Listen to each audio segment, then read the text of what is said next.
অরণ্যের রানী মহিষী সিংহী মায়াবতী দীর্ঘ 21-22 বছর শাসনের পর তিনি সিদ্ধান্ত নিয়েছেন যে এবার সিংহাসন ত্যাগ করবেন।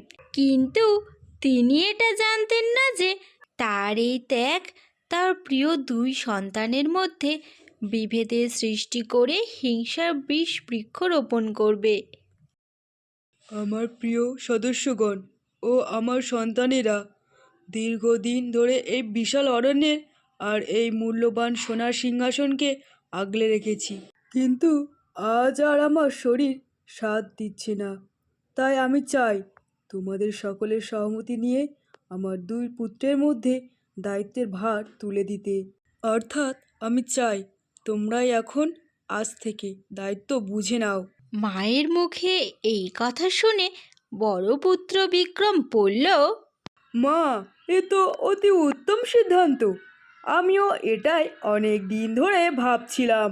তাছাড়া তোমার বয়সও হয়েছে, কেনই বা শুধু শুধু এত ধকল নিতে যাবে? সত্যি বলতে তোমার অরণ্য পরিচালনার মতো আর অত বিচক্ষণ বুদ্ধিও নেই মা। অবসর নেওয়াটাই কাম্য ছিল।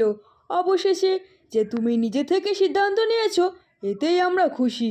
হঠাৎই বিক্রমের মুখে এমন কথা শুনে রানীমা যেন হতবাক হয়ে পড়েছিলেন।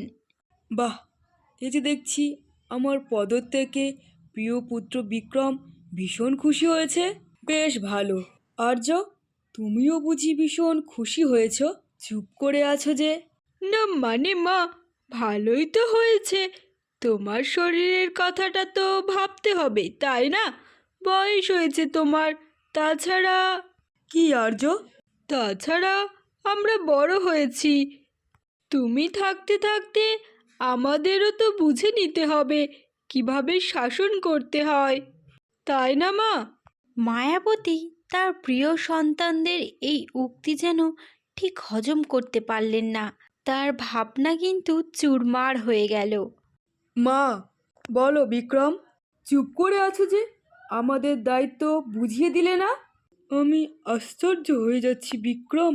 তুমি আশ্চর্যের কিছুই নেই মা। দায়িত্বের চেয়ে বড় কথা হলো কৃতিত্বের। তাই আমি চাই উত্তরের দিকের জলাভূমি আর শিকারের প্রধান প্রধান এলাকাগুলি আমার অধীনে থাকবে। আমি ওখানেই রাজত্ব করব। কখনোই নয়, বড় ভাই হিসাবে তুমি সব নিতে পারো না মা। রানী মায়াবতী দুই পুত্রের মধ্যে এই ভাগাভাগি নিয়ে কলহ দেখে দুঃখে লজ্জায় ভেঙে পড়েন। আমি তোমাদের রাজত্বের কথা বলছি আর তোমরা ভাগাভাগির অঙ্ক কষছো। আমি কি তবে তোমাদের মানুষ করতে পারিনি? আমি কি তাহলে ব্যর্থ হয়েছি তোমাদের মধ্যে ভালোবাসা গড়ে তুলতে? আমার শিক্ষায় কি তাহলে কোনো গলদ আছে? রানী মায়াবতী একটু একটু করে ভেঙে পড়তে থাকেন। আর ওদিকে দিন যত গড়াচ্ছে, সিংহাসনের লোভে ভাই ভাইয়ের মধ্যে ভ্রাতৃত্ববোধ মুছে যাচ্ছে। এমনকি তারা নিজেদের মধ্যে সিদ্ধান্ত নিয়েই নিল যে মাকে তারা দুজনের মধ্যে সমান ভাগে ভাগ করে নেবে। শোন আর্য, আজ থেকে মা আমার কাছে 15 দিন থাকবে আর বাকি 15 দিন তোর কাছে। আর শোনো মা, আমার এলাকায় তোমাকে আমার নিয়ম মেনে চলতে হবে। আমি কেন 15 দিন রাখবো? মায়ের জন্য আলাদা করে শিকার করা এখন বাড়তি ঝামেলা। তাছাড়া সবে সবে রাজত্বে এসেছি, এত কিছু দায়িত্ব নিতে পারবো না। মাকে নিজের শিকারটা নিজেকেই করতে হবে। থামো থামো থামো, তোমরা তোমরা কি সেই সন্তান যাদের আমি নিজের রক্ত দিয়ে আঁকলে রেখেছি? আজ আমি তোমাদের কাছে কেবল বোঝা হয়ে গিয়েছি। এই সিংহাসন কি তবে সব কেড়ে নিল, মনুষ্যত্বহীন করে দিল তোমাদের? আমি কি তাহলে সত্যিই ব্যর্থ? আচ্ছা বিক্রম, আর্য, তোমাদের মনে আছে তোমরা যখন ছোট ছিলে আমার কাঁধে কাঁধে ঘুরে বেড়াতে, আর আমি তোমাদের খিদে পেলে শিকার করে এনে তোমাদের সামনে দিতাম, আর তোমরা সে কি তৃপ্তি ভরে খেতে? আর বিক্রম, তোমার মনে আছে তুমি আর্যকে বাঁচানোর জন্য এই সিংহাসনের নিচেই লুকিয়ে থাকতে? আর দেখো, আমার কি ভাগ্য যে কিনা আজ সেই সিংহাসন তোমাদের হাতে সঁপে দিয়ে আমি একটু শান্তিতে চোখ বোঝাতে চাই। আর তোমরা? মা, আবেগ দিয়ে রাজত্ব চলে না। এখন সবই ক্ষমতার লড়াই। এখন আমরা নিজেদের সীমানা নিয়েই ব্যস্ত।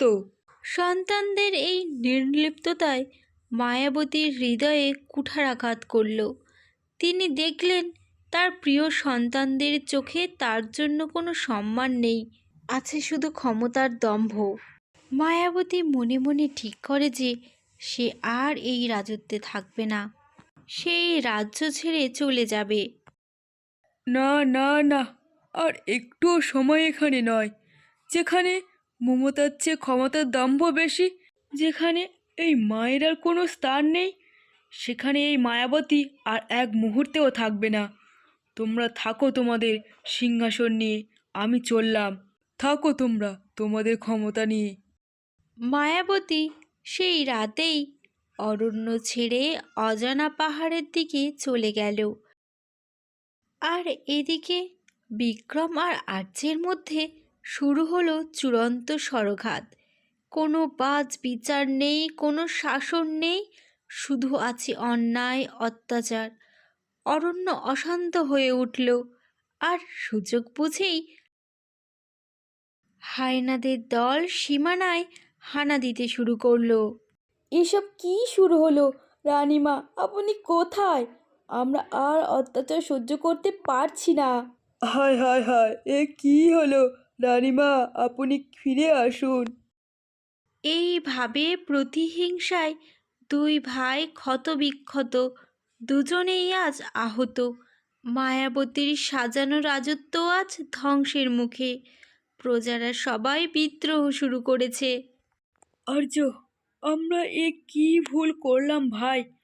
মা থাকতে তো কখনো হায়নারা সাহস পায়নি আক্রমণ করতে, আর আজ আমরা নিজেরাই নিজেদের শেষ করে দিচ্ছি।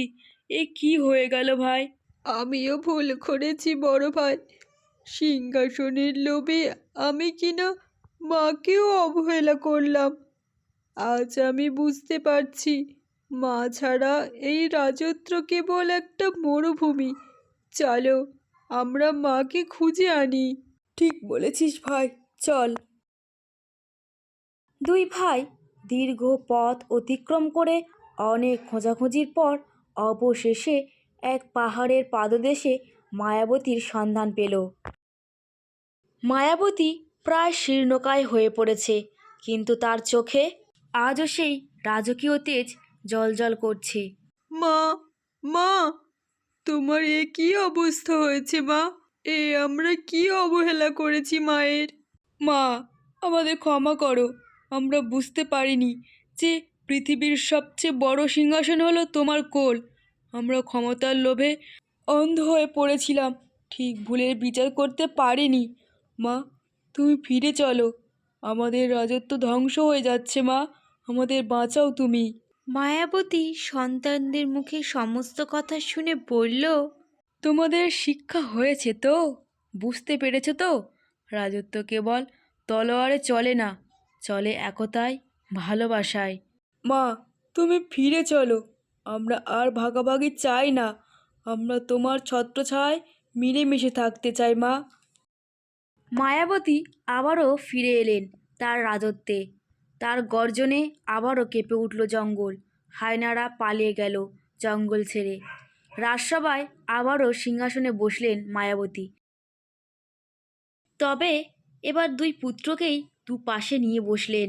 শোনো সবাই, আজ থেকে এই রাজত্বে কোনো সীমানা থাকবে না। এখানে সবাই অবাধে বিচরণ করবে।